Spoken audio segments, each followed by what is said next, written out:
Hi, welcome to Chapter 15, Ionic Bonding and Ionic Compounds. I'm Jim Burnham. In our last chapters, we learned about the electron structure of atoms and how to write the electronic configuration. We also learned about how it helps us organize the periodic table. And now we're going to apply that to chemical bonding that occurs between atoms. We have two types of chemical bonding. We're going to talk about ionic bonding between ions, and then in our next chapter we'll talk about covalent bonding that occurs between nonmetals. Ionic bonding is usually between a metal and a nonmetal. Funny little joke. So in this chapter, one of our main objectives is to use the periodic table to infer the number of valence electrons in an atom and then to draw its electron dot structure. We're going to describe the formation of cations from metals, that's positively charged ions, and anions, negatively charged ions from nonmetals. Now, valence electrons, those are the electrons responsible for the chemical properties of atoms. They are found in the outermost energy level of the atom. So generally, it's the s and p electrons of the outer energy level. It's the highest occupied energy shell. Everything below that is considered core electrons. So all the magic happens, all the chemical behavior is determined by the valence electrons, the outermost shell or energy level of electrons. So we're going to keep track of those electrons, and we're going to see that atoms in the same column or group or family, they have the same outer electron configuration. That means they have the same valence electrons. So it's going to help us because the groups are usually named for them. So group 2, they have 2 valence electrons. And even though they have different sized energy shells, they all have the same S2 valence electron. That means they're all going to react in a similar way. So here we are back to our periodic table. These are group 1. These all have an S1 valence electron. Group 2 has an S2, 2 valence electrons. Group 3 has 3 valence electrons, the 2 S2s and a P1.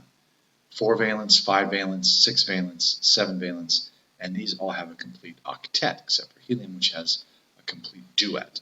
But these are generally non-reactive because they don't have anything to gain or lose. They are perfectly happy with their complete octet. And as we're going to see, everything else is going to try to achieve that octet either by gaining electrons to become like the nearest noble gas or losing electrons to become like the previous noble gas. So again, this is just a noble gas configuration chart, and this lets us know our outermost shell, our valence electrons. So all these group 1s, if you notice, they have an S1. It's 1s1, 2s1, 3s1, 4s1, 5s1, 6s1, 7s1, but they're all S1s. These are all S2s. These are all 3 P1s. These are all 3 P2s, and so on. And notice we don't draw out the whole thing. We just draw out the latest ones, the last ones, the outermost shell, because that's the valence electrons, and those are the ones we care about. Those are the ones we keep track of. Those are the ones that determine all the chemical behavior. Now, there are some exceptions to the Aufbau filling order, and we've seen that before. Here in the transition metals, we see chromium and copper. They both have a tendency, instead of having a 4s2 shell all the way across, they like to take a 4s, one of those 4s's electrons, and put it into the D5 shell, the 3D5 shell, leaving that with a 4s1, 3D5. And they do this because this half-filled D is fairly stable, and it's more stable than the alternative. And so you'll see these exceptions when you get to a half-filled D and a fully filled D, where they can, instead of, they kind of jump the gun here. Instead of waiting for a 4s2 3D10, they pull out one of the S's in the 4 shell and drop it into the D10 slot. Now, how do we keep track of electrons? Well, we use something called the Lewis diagram. And so we write the symbol for the atom, and then we put a dot for each valence electron. And we don't pair them up until we have to. We still follow our filling rules that we learned in the last chapter. In this case, Hund's rule. we're not going to double up. So if we fill this out, we're going to put one here, and then one here, and then one here, and then one here, and then only when we have to, we double up with 5, 6, 7, and 8. So for example, nitrogen has 5 valence electrons. So first we write the symbol. Then we add 1 electron at a time to each side. One here, one here, one here, one here, and then finally, when we have to, we double up, but only when we have to. So we can practice writing the valence dot electrons for these. Sodium has 1, so we'd write Na and just 1 dot. Mg, we'd write Mg and 2 dots, either placed north and south or east and west. Carbon has 4 valence electrons, so it would be north, south, east, and west. Oxygen has 6, so we just go north, south, east, west, and then we double up, maybe north and then south, or something like that. Fluorine has 7, so we would go north, south, east, west, and then start doubling up 5, 6, 7, and only 1 slot left. Neon has 8, so we would just go north, south, east, west, and then double up all the way around until we have 8 all the way around, 4 on each side.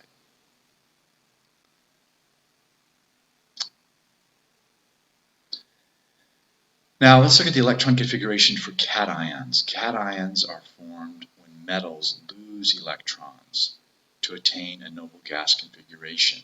And this makes them positive. Getting rid of the negatively charged electron or electrons leaves them with a net positive charge because of the remaining protons. So if we look at the electronic configuration, it makes sense to lose electrons. Look at sodium, for example, right? 1s2, 2s2, 2p6, 3s1 has 1 valence electron. If it just loses this 1 valence electron, it goes back to neon, the closest noble gas. It gets a noble gas configuration. So heck yeah, it loves to do that. It loves to get rid of that valence electron and become like the noble gas. So for electrons, or for cations, we generally have just a few valence electrons, generally 3 or less. So here's calcium. It's a group 2, so it's going to have 2 valence electrons. And these electrons are going to come off when it makes an ionic compound. When it does come off, it's going to form a +2 ion. If we do scandium, number 21, we're going to see that its electron configuration is this. And notice it has its valence shell, it has a 4s2 and a 3d1. So it can lose both of these s's to make a +2, or it can lose all 3 of these to make a +3. So if it lost the 2 s's, it would be scandium 2 ion. If it lost all 3, the s2 and the d1, it would be scandium 3.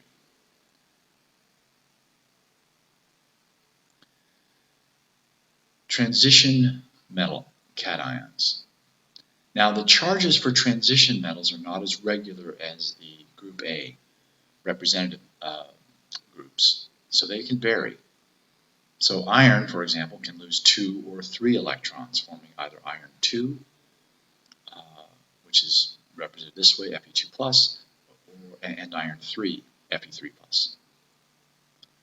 And if we look at the Lewis dot structure for this, we can see why. We can see, hey, look, if it loses these 2s electrons, then it becomes Fe2+ and leaves the d shell alone.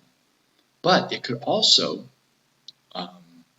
drop back to a 3d5, which is that half-filled d shell.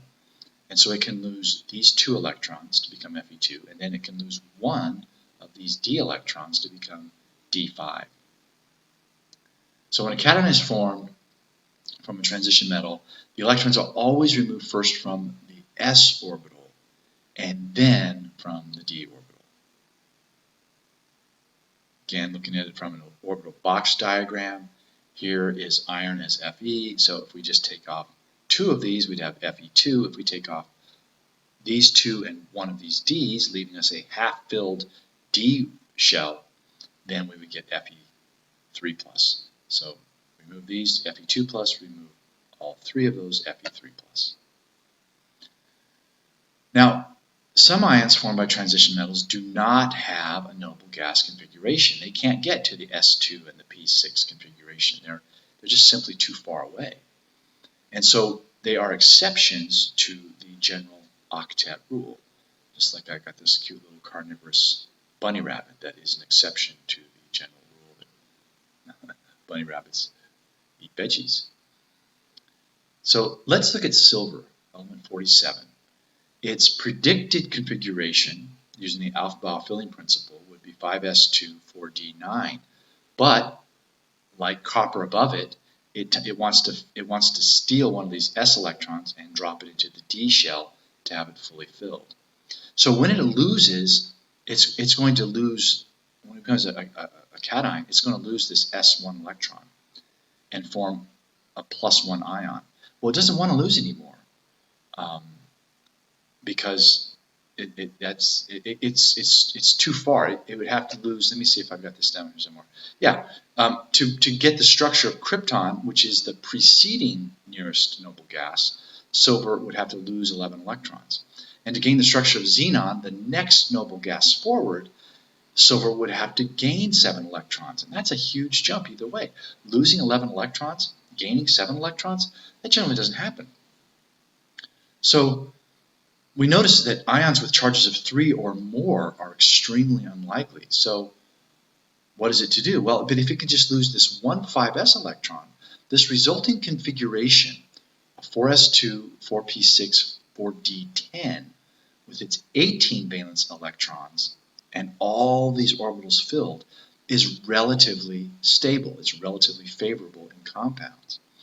And this is known as, this 18 valence electron structure is known as a pseudo noble gas configuration. It's not the true thing, but it's near enough that it will do for our purposes.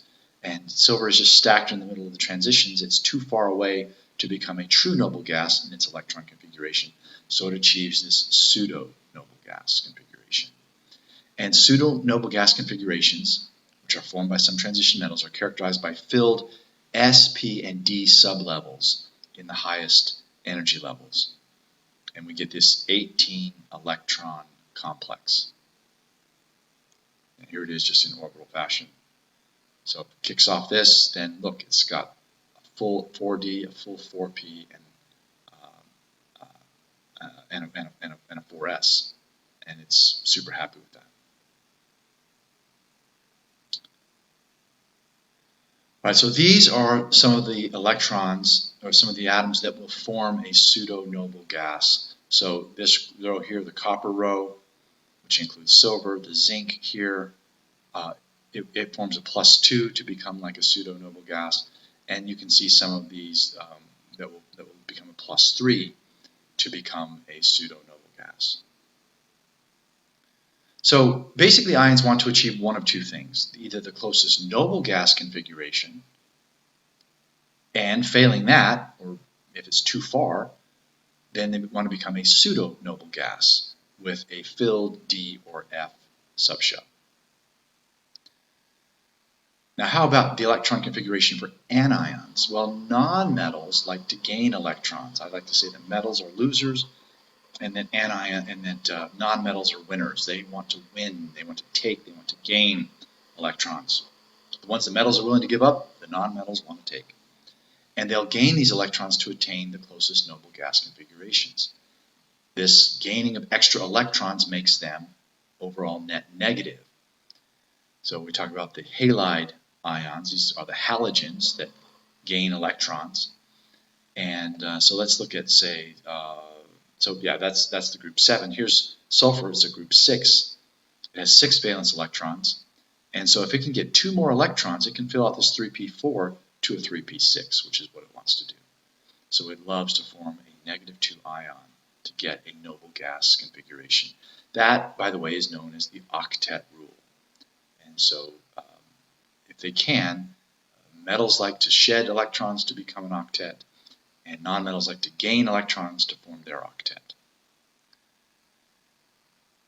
Now, nonmetals generally have a lot more valence electrons, usually 5 or more, and so they, instead of losing 5 electrons to go back to they want to gain 3. It's a closer path to getting to the octet, the filled octet shell. So here's phosphorus, and it has 5 valence electrons, so it wants to bring in 3 more electrons to get its complete octet and form a 3 negative ion. Now, some electron configurations are stable. That's why everyone wants to get there, right? The reason all the atoms want to get a noble gas configuration is because it is very stable. So stable that most noble gases, they're generally unreactive. They don't like to change. They're happy. They're complete. They're full. They have their 8 valence shells, electrons, and they don't want any more. So this is why we call this the Octet Rule. Everything wants to become like a noble gas. When you look at the noble gases, they all have 8 electrons in their outermost shell except for helium, which has 2. And what happens is that when electrons like oxygen, when atoms gain electrons like oxygen, when it gains 2 electrons, it becomes like neon in its outer shell. Sodium becomes like neon in its outer shell. Carbon, if it can gain 4 electrons, will become like a noble gas. Or if it loses 4 electrons, so it can actually go either way. All right, well, this helps us understand ionic bonds. So we're going to use the characteristics of ionic compounds to explain the electrical conductivity of ionic compounds when they're melted and then when they're in aqueous solution. So this is the chart we've seen a lot of times. This is the comparison of ionic versus molecular compounds. Molecular just means formed with covalent bonds rather than ionic bonds. And as we see, ionic compounds are formed by the transfer of 1 or more electrons between atoms. Generally, the cations, which are losing the electrons, those are picked up by the adjoining anions that gain those electrons, so they're transferred. It's usually between a metal and a nonmetal. It forms a solid state, so we call it a salt. They usually have high melting points. They're usually soluble in water, and they are good conductors of electricity when they are in aqueous solution. By contrast, as we're going to see, covalent compounds, they're formed out of molecules, not formed out of units. Forming units is just the ratio of the giant arrays, the ratio of the electrical units, the cations and anions to one another. They're generally formed by nonmetals, these covalent compounds. They can be solids, liquids, or gases. They have a lower melting point, much lower, usually below 300. Their solubility in water ranges from low to high. They are poor to non-conducting because they don't have electrons that are free to conduct electricity the way ionic compounds do. Once ionic compounds are dissolved in water, they are free to move and they're free to conduct electricity. Their ions are free. So, more about ionic bonds. This is an iconic bond. Anions and cations are held together by opposite charges. Opposites in this case do attract. Ionic compounds are called salts, as I mentioned. The simplest ratio of the cations to anions is known as the formula unit. So when we say salt is NaCl, it means it's a 1-to-1 ratio of sodium to chloride. The bond is formed through the transfer of electrons. These electrons are taken from the sodium and they are held by the chlorine. So not shared, covalent bond is sharing. This here is good old straight up stealing of electrons. The electrons are taken from the cation and they are held by the anion. And the resulting positive and negative charges form this very strong electrostatic attraction. These electrons are transferred to achieve the octet, the noble gas configuration. And here it is again, just we've seen this chart over and over again, but here's the single valence electron of sodium being pulled over here to a chloride atom, resulting in a noble gas configuration of sodium with a positive charge and a noble gas configuration for the chloride with a negative charge, and this positive and this negative charge cling together. We usually see this happening when we have electronegativity differences that are higher than 1.7 or 1.8. And interestingly, the formation of ionic bonds is always exothermic. Releases energy. So again, just another way of looking at it from the electron configuration. Here's that valence electron. It wants to give up. Here is chlorine with a nearly filled p shell. It needs one more electron to fill that 3p to a 3p6. And so that electron doesn't go into space, doesn't go into electron purgatory. Electrons that are lost by one species have to be gained by another. In this case, the chlorine picks it up and leaves each with a nice full octet. Here's this one, so we just add the superscripts of these. 2 plus 6, we have an octet. 2 plus 6, we have another octet. The net charge on the compound has to be 0 because these charges will balance out. Their electrostatic attraction will balance out to 0. So another way of showing this ionic bonding, that single valence electron from sodium comes over here into the electron shell of chlorine, forming a chloride ion, and they live happily ever after, or at least until water comes along. Remember, we have to account for all the electrons. So if we have a group 2 metal, calcium, with 2 valence electrons, and we have phosphorus over here with 5 valence electrons, we are going to have to swap these around until we get octets. So if we take 2 over here, that gives us 7, but that's not quite enough, right? Calcium doesn't have any more to give, but phosphorus still wants one more. So we got to bring in another calcium, and that will fill in that. But now we have calcium with a single electron, so now we got to bring in another phosphorus, right? To fill, but that's not enough. That 5 only comes to 6. So this phosphorus still wants 2. So let's bring in yet another calcium with its 2 valence electrons. Pop them over here, and then now we have complete octets. This has an octet. This has an octet, and these have their octets by shedding these valence electrons. So this ion compound, its ratio is going to be Ca3, 3 Cas, and 2 Ps. Ca3P2, that's our formula unit. As we mentioned, the properties of ionic compounds, they form crystalline solids for the most part. And they have a regular repeating arrangement of ions in the solid. We call this a lattice network. These ions are strongly bonded together by this very strong electrostatic attraction. The structure is rigid, therefore it has a very high melting point. We often talk about the coordination number. That's the number of ions of opposite charge surrounding it.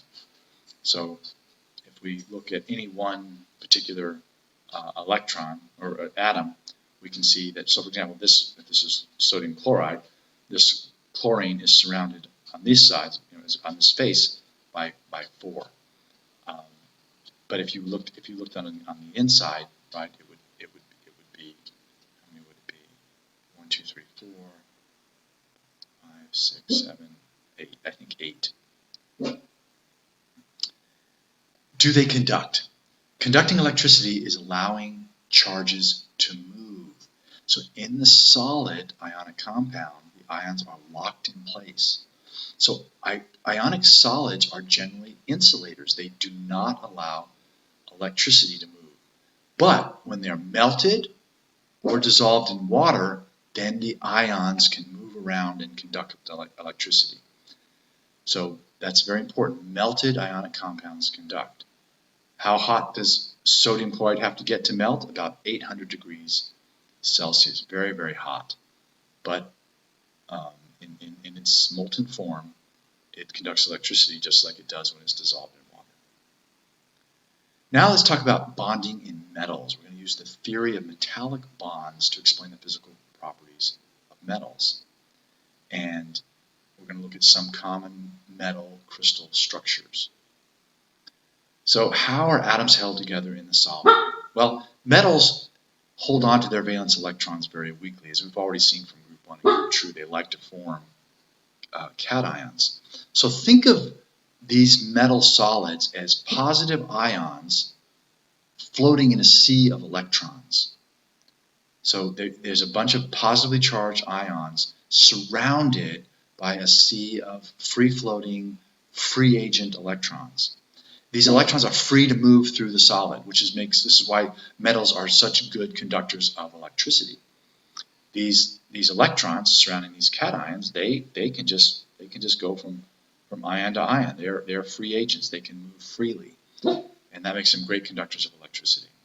Metals are also malleable. That just means they can be hammered into shape. You can bend them. You can flex them. They don't generally shatter.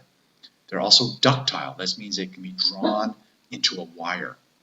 And both of these properties, malleability and ductility, can be explained in terms of the mobility of the valence electrons.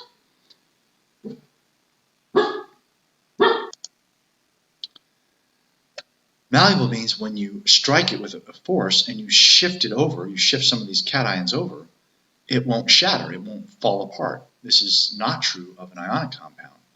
When you shift an ionic compound over, you line up the repulsive charges of the ions and they fracture along the plane.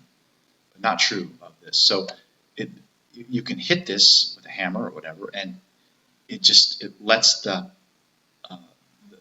atoms just slide by. It's almost like oil. The electrons are kind of like oil, and they just let the cations slip on by, and no problem. You want to be in a different place? Great, no problem. By contrast, as I mentioned, ionic solids are brittle. If I push on this top row and shift it just a little bit, then all of a sudden these positive charges line up, these negative charges line up, and this thing, instead of being attractive, becomes repulsive, and this whole thing will just shatter, it will crack all along this plane. It will break the crystal apart. So they're very, very brittle. They're strong, but they can't handle much movement, or they shatter apart. Now, let's talk about the crystalline structure of metal.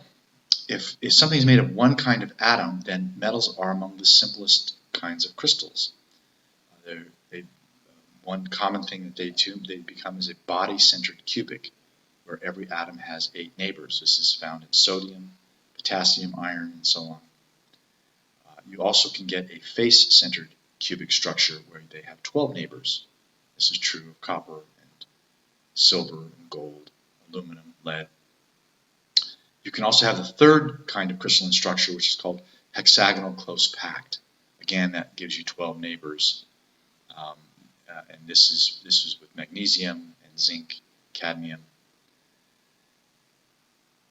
Now, we use metals every day, but most of the metals we use are alloys. They're not pure metals. An alloy is a mixture of 2 or more elements, of which at least one is a metal. And by melting a mixture of the ingredients together and then cooling, you can form this mixture of metals, and the result can have better properties than either of the original ingredients. So, for example, brass is an alloy of copper and zinc, bronze, copper, and tin. And so we talked about 2 different kinds of alloys. We talk about a substitutional alloy, where some of the metal atoms, in this case copper, are replaced by zinc. And so a substitutional alloy is when some of the metal atoms are replaced by other atoms of similar size. We also have what's known as interstitial alloys, where the interstices, or the holes, the spaces between the atoms, are packed by another small atom. So iron atoms are big and fat. There's enough space for carbon atoms, which are much smaller, to fit in the spaces. And this makes carbon steel. And this gives steel more better properties, more strength and hardness than iron alone. So why do we use alloys? Their properties are often superior to the elements alone. Sterling silver is harder and more durable than pure silver. And that is, it's mostly silver, but there's a little bit of copper. That still makes it harder than pure silver, but still soft enough to make jewelry. Steels are another very important alloys. They have great corrosion resistance, whereas iron corrodes very easily. Steels tend to resist that corrosion. They're still ductile, they're hard, lower cost.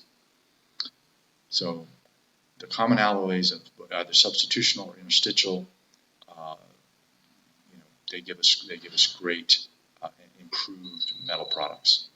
For example, we use them in dental amalgams and so on. And that's it. Thank you for your time.